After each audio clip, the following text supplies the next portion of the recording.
El experimento ruso del sueño.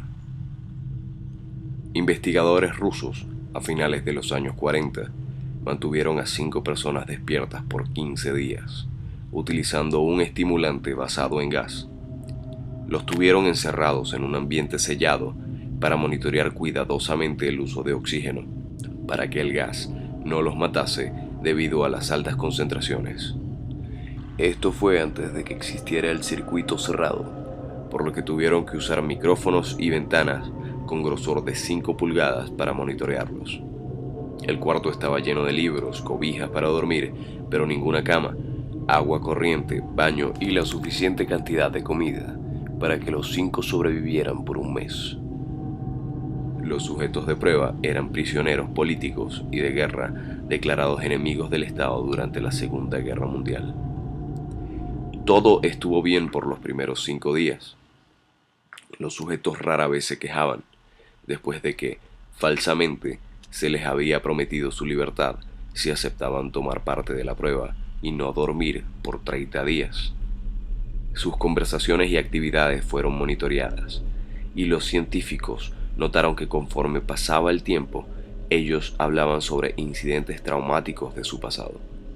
Después de 5 días, se empezaron a quejar de las circunstancias y eventos que los llevaron a donde estaban, y empezaron a demostrar paranoia severa.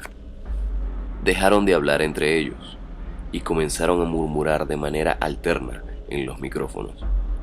De manera extraña, todos parecían creer que podían ganar la confianza de sus captores si traicionaban a sus camaradas. En un principio, se creyó que esto era un efecto del gas. Después de 9 días, el primero de ellos empezó a gritar. Corría por todo el cuarto gritando repetidamente por 3 horas seguidas. Después trató de continuar gritando, pero solo podía dar un grito ocasional. Los científicos postularon que físicamente se había destrozado las cuerdas vocales. La parte más sorprendente de este comportamiento fue cómo sus compañeros reaccionaron a esto. O mejor dicho, cómo no reaccionaron. Continuaban murmurando en los micrófonos hasta que el segundo de los prisioneros comenzó a gritar. 2 de los prisioneros que no gritaban tomaron los libros y los llenaron página tras página de sus propias heces y de manera calmada los pusieron sobre las ventanas del cuarto. Los gritos cesaron de repente, al igual que los murmullos en los micrófonos. Pasaron otros 3 días. Los investigadores chequeaban los micrófonos constantemente para asegurarse de que trabajaban, porque creían que era imposible no escuchar sonidos con 5 personas dentro. El consumo de oxígeno indicaba que los 5 debían seguir vivos. De hecho, el consumo de oxígeno era el necesario para 5 personas que hacían ejercicio extenuante. En la mañana del 14º día, los investigadores hicieron algo que no debían hacer. Para llamar la atención de los prisioneros, utilizaron el intercom dentro del cuarto, esperando provocar respuestas de los prisioneros, pues temían que estuviesen muertos o en estado vegetal. Anunciaron: abriremos el cuarto para probar los micrófonos. Aléjense de las puertas y acuéstense con las manos atrás en el piso o se les disparará. Se le otorgará la libertad a uno de ustedes si obedecen.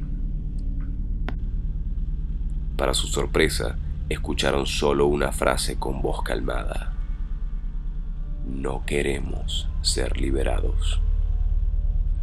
Hubo gran debate entre los investigadores y fuerzas militares que financiaban el proyecto. Sin poder provocar más respuestas utilizando el intercom, finalmente se decidió abrir el cuarto a la medianoche del día número 15. Se limpió el gas del cuarto y se llenó de aire fresco. Inmediatamente, voces de los micrófonos empezaron a objetar. 3 voces diferentes rogaban por la vida de sus seres queridos, que encendieran el gas nuevamente. Se abrió el cuarto para sacar a los prisioneros. Gritaron más fuerte que nunca, al igual que los soldados cuando vieron lo que había adentro.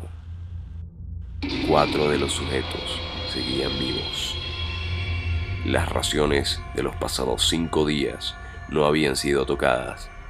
Había pedazos de carne de las costillas y de las pantorrillas del sujeto muerto colocados dentro del drenaje del centro del cuarto, bloqueándolo y permitiendo que 4 pulgadas de agua se acumulara en el piso. Los 4 sobrevivientes también tenían pedazos de piel y carne arrancada de sus cuerpos.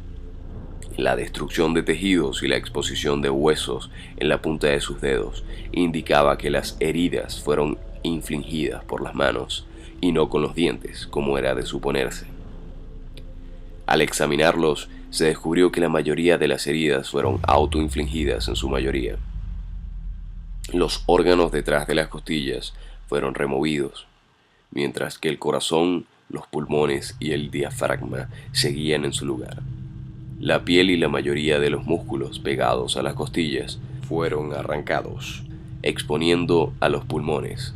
El tracto digestivo de los 4 sujetos podía verse trabajar, digiriendo comida. Rápidamente se hizo aparente que estaban digiriendo su propia carne y que ellos la arrancaron y se la comieron en el transcurso de los días. La mayoría de los soldados eran fuerzas especiales rusas en las instalaciones, pero aún así, muchos se negaron a regresar al cuarto para sacar a los prisioneros. Estos, sin embargo, insistían a gritos que los dejaran adentro y de manera alterna rogaron y demandaron que se encendiera el gas nuevamente para evitar quedarse dormidos. Para sorpresa de todos, los sujetos pusieron una resistencia feroz durante la extracción. Un soldado ruso falleció cuando un sujeto le mordió el cuello. Otro fue gravemente herido cuando otro de los prisioneros le mordió la arteria femoral y los testículos. Otros 5 soldados perdieron la vida, si cuentas a aquellos que se quitaron la vida en las semanas consecuentes al incidente. Durante la lucha, uno de los prisioneros dañó su brazo, sangrando de manera casi inmediata. Se intentó sedar al sujeto, pero fue imposible. Se le inyectó más de 10 veces la dosis humana de morfina, y aún así luchó como un animal rodeado, rompiendo las costillas y un brazo de un doctor. Se le veía latir su corazón al máximo por 2 minutos completos, mientras se desangraba, y continuó gritando por más de 3 minutos, atacando a quien se le acercara, repitiendo la palabra más, una y otra vez, cada vez más débil hasta que cayó en silencio. Los otros 3 sobrevivientes fueron inmovilizados fuertemente y llevados hacia las instalaciones médicas. 2 de ellos, con las cuerdas vocales intactas, demandaban continuamente más gas para permanecer despiertos. El más herido de los 3 fue llevado al único cuarto de cirugía que había en las instalaciones. En el proceso de su preparación para colocar nuevamente sus órganos en su lugar, se notó que el sujeto era totalmente inmune a los sedantes. Peleó furiosamente cuando el gas anestésico se le estaba colocando. Se necesitó un poco más de anestesia de la normal para poder sedarlo, pero al momento que sus ojos se cerraron, su corazón se detuvo. En la autopsia se encontró que en su sangre había 3 veces la cantidad normal de oxígeno. También se rompió 9 huesos en la lucha para no ser controlado. El segundo sobreviviente era el que primero gritó del grupo. Con sus cuerdas vocales destruidas, él no pudo objetar la cirugía y solo reaccionaba agitando violentamente la cabeza en desacuerdo cuando se le administraba el gas anestésico. Afirmó violentamente con la cabeza cuando alguien sugirió en hacer la cirugía sin anestesia, y no reaccionó durante la misma, que duró 6 horas, en la cual se intentó reemplazar sus órganos abdominales y cubrirlo con lo que quedaba de su piel. El cirujano afirmó que era médicamente imposible que el sujeto siguiera con vida. Una enfermera aterrada que ayudó en la cirugía comentó que la boca del paciente formaba una sonrisa cada vez que sus ojos se encontraban. Cuando la cirugía terminó, el sujeto miró al cirujano y empezó a hacer sonidos fuertemente, como tratando de hablar. Asumiendo que esto era de gran importancia, el cirujano le entregó un papel y una pluma para que el paciente pudiera comunicarse. «Sigue cortando», escribió. Se le hizo la misma cirugía sin anestesia a los otros 2 sujetos. Se les tuvo que inyectar un paralítico, pues ellos reían constantemente y le era imposible realizar la operación así al cirujano. Una vez paralizados, solo podían interactuar con sus ojos. En el momento en que pudieron hablar nuevamente, exigieron una vez más el gas estimulante. Los investigadores trataron de averiguar por qué se lastimaron de esa forma así y por qué querían el gas nuevamente. La única respuesta fue: «Debo permanecer despierto».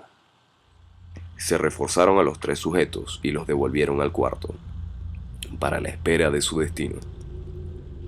Los investigadores, enfrentando la furia de sus benefactores militares por haber fallado las metas del proyecto, consideraron dar eutanasia a los prisioneros. El comandante, un ex KGB, vio potencial en el proyecto y en su lugar decidió ver qué pasaría si ponían el gas nuevamente. Los científicos se negaron rotundamente, pero al final tuvieron que aceptar. En preparación para ser sellados nuevamente en el cuarto, los prisioneros fueron conectados a un monitor EEG. Para sorpresa de todos, los 3 dejaron de pelear en el momento en que se dieron cuenta que los regresarían al gas. En este momento era obvio que los 3 estaban haciendo un gran esfuerzo por mantenerse despiertos. Uno de los prisioneros estaba murmurando una canción. El sujeto mudo peleaba con sus ataduras de piel como si tratara de enfocarse con algo. El último sujeto mantenía su cabeza en la almohada y parpadeaba rápidamente. Siendo este el primero al que se le puso el EEG, la mayoría de los investigadores monitoreaban sus ondas cerebrales con sorpresa. Eran normales la mayor parte del tiempo. Algunas veces aparecía una línea recta de manera inexplicable. Parecía que repetidamente sufrían de muerte cerebral. Mientras analizaban los datos, una enfermera notó que los ojos del sujeto se cerraron. Sus ondas cerebrales cambiaron inmediatamente por las de sueño profundo. Luego se pusieron rectas y de manera simultánea su corazón se detuvo. El único sujeto que quedaba, que podía hablar, comenzó a gritar para que lo encerraran en ese momento. Sus ondas cerebrales mostraban las líneas rectas del sujeto que acababa de morir por quedarse dormido. El comandante dio la orden de sellar el cuarto con los prisioneros, junto con 3 de los científicos. Uno de los 3 inmediatamente tomó un arma y abrió fuego contra el comandante, matándolo de un tiro entre los ojos. Después apuntó al prisionero mudo y le voló el cerebro. Apuntó al prisionero que quedaba vivo, mientras que los demás investigadores escaparon del cuarto. «No me encerrarán con estas cosas, no contigo», le gritaba al prisionero que estaba atado al camastro. «¿Qué eres?», demandó. «Necesito saber». El prisionero sonrió. «¿Tan fácilmente te has olvidado de mí?», el prisionero preguntó. «Somos ustedes. Somos la locura que está encerrada en todos ustedes, rogando por libertad en cada momento de tu vida, desde lo más profundo de tu mente animal. Somos aquello de lo que te escondes en tu cama todas las noches. Somos lo que duermes y silencias y paralizas cuando te vas a tu cielo nocturno, donde no te podemos alcanzar». El investigador hizo una pausa, apuntó al corazón del prisionero y disparó.